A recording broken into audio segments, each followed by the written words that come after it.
السلام علیکم ورحمۃ اللہ وبرکاتہ۔ الحمد للہ وحدہ والصلاة والسلام علی من لا نبی بعدہ، اما بعد۔ معزز سامعین کرام و مشاہدین عظام، آج کی اس نشست میں میری گفتگو کا موضوع ہے حسد خاندان، قوم اور قبیلے کی بربادی کا سبب ہے۔ عن ابی ہریرہ رضی اللہ عنہ قال قال رسول اللہ صلی اللہ علیہ وسلم إياكم والحسد فإن الحسد يأكل الحسنات كما تأكل النار الحطب، اخرجہ ابو داود۔ رسول اکرم صلی اللہ علیہ وسلم نے فرمایا، حسد نیکیوں کو ایسے کھا جاتا ہے جیسے آگ لکڑیوں کو کھا جاتی ہے، اور صدقہ گناہ کو ایسے مٹا دیتا ہے جیسے پانی آگ کو بجھا دیتا ہے۔ حسد کی اصطلاحی معنی صاحب نعمت سے نعمتوں کے چھننے کی تمنا کرنا ہے۔ حسد انسان کو دیمک کی طرح چاٹ جاتا ہے، اور یہ ایک ایسا مہلک مرض ہے جو انسان کو اپنے خونی رشتوں سے بھی ہو سکتا ہے۔ اس کی ابتدا حضرت آدم علیہ السلام کے بیٹوں سے ہوئی کہ جب اللہ رب العالمین نے حابیل کی قربانی کو قبول کیا تو قابیل غصے سے بے قابو ہوا اور بھائی کا خون کر بیٹھا۔ حضرت ابو ہریرہ رضی اللہ عنہ سے مروی ہے کہ رسول اکرم صلی اللہ علیہ وسلم نے فرمایا کہ تم گمان بد سے بچو، برے گمان سے بچو، اس لیے کہ گمان سب سے جھوٹی بات ہے۔ تم آپس میں حسد نہ کیا کرو، جاسوسی نہ کیا کرو، بغض نہ رکھا کرو، بے رخی نہ برتا کرو، اور دام بڑھانے کے لیے بولی نہ لگایا کرو، بلکہ اللہ کے بندو بھائی بھائی بن کر رہو۔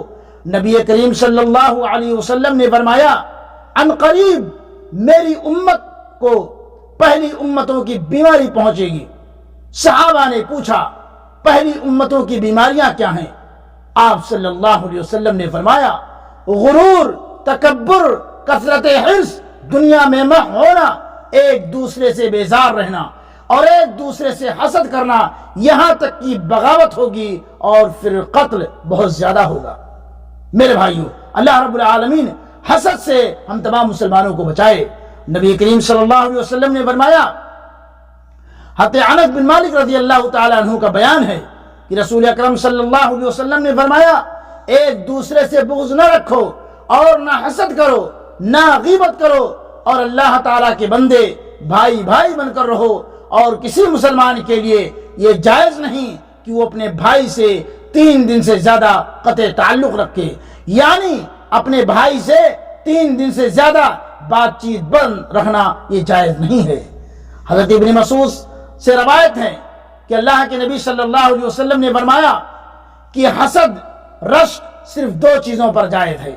ایک وہ شخص جس کو اللہ تعالیٰ نے مال دیا اور اس کو راہ حق پر خرچ کرنے کی قدرت دی، اور دوسرا وہ شخص جسے اللہ تعالیٰ نے حکمت، علم دی اور وہ اس کے ذریعے فیصلہ کرتا ہے، اس کی تعلیم دیتا ہے، اس کے ذریعے دین کی باتیں لوگوں کو بتاتا ہے، جیسا کہ صحیح بخاری اور صحیح بخاری کے اندر موجود ہے۔ حضرت ابو ہریرہ رضی اللہ تعالی عنہ کی روایت ہے کہ نبی کریم صلی اللہ علیہ وسلم نے فرمایا، نبی کریم صلی اللہ علیہ وسلم نے فرمایا کہ حسد، رشک صرف 2 لوگوں پر ہے۔ ایک اس شخص پر جسے اللہ تعالیٰ نے قرآن دیا ہے اور وہ اسے دن رات پڑھتا ہے، اور اس کا پڑوسی اسے سن کر کہتا ہے کہ اے کاش مجھے بھی اس طرح کا پڑھنا نصیب ہوتا تو میں بھی اس طرح عمل کرتا۔ دوسرے اس شخص پر جسے اللہ تعالیٰ نے دولت دی اور وہ اسے راہ حق میں خرچ کرتا ہے، اللہ کے راہ میں خرچ کرتا ہے، پھر کوئی اس پر رشک کرتے ہوئے کہے کہ کاش مجھے بھی اللہ یہ مال میسر آتا تو میں بھی اسی طرح خرچ کرتا۔ حسد میرے بھائیوں دل کا خبث ہے۔ حسد جو ہے دل کا خبث ہے، یہ نیکیوں کو اس طرح کھا جاتا ہے جیسے آگ لکڑی کو کھا جاتی ہے۔ اس لیے حسد سے بچنا چاہیے۔ ہمیں حسد کرنے کے کیا ملنے والا ہے؟ حسد ہماری نیکیاں مٹا دیتی ہیں، ہماری نیکیاں ختم کر دیتی ہیں۔ میرے بھائیوں، دنیا میں حسد کا نقصان یہ ہے کہ انسان مسلسل تکلیف میں رہتا ہے۔ حسد کرنے والا انسان دنیا کے اندر مسلسل پریشانی، مسلسل تکلیف میں رہتا ہے۔ جب بھی وہ اپنے دشمن، جب بھی وہ اپنے دوست کو راحت میں دیکھتا ہے تو اس کا خون کھولتا ہے اور اس پر ہونے والی نعمتوں اور راحتوں کے چھننے کی تدبیریں سوچتا ہے۔ لیکن اللہ جسے دینا چاہے اسے کوئی روک نہیں سکتا، اور اللہ جسے لے اسے کوئی دے نہیں سکتا۔ اور جب اس سے کچھ بن نہیں پاتا، حاسد سے جب کچھ بن نہیں پاتا تو دل میں کڑتا رہتا ہے، دل میں جو ہے کڑتا رہتا ہے۔ میرے بھائیوں، ایسی چیزوں کے لیے ہم حسد نہ کریں، ایسی چیزوں کے لیے ہم حسد نہ کریں جس سے ہماری نیکیاں بھی برباد ہو جائیں اور دنیا میں ہم تکلیف میں رہیں، دنیا میں ہم پریشانی میں رہیں۔ اللہ رب العالمین سے دعا ہے کہ اللہ تعالی حسد جیسی مہلک بیماری سے ہم مسلمانوں کی حفاظت فرمائے۔ وآخر دعوانا الحمد للہ رب العالمین، والسلام علیکم ورحمۃ اللہ وبرکاتہ۔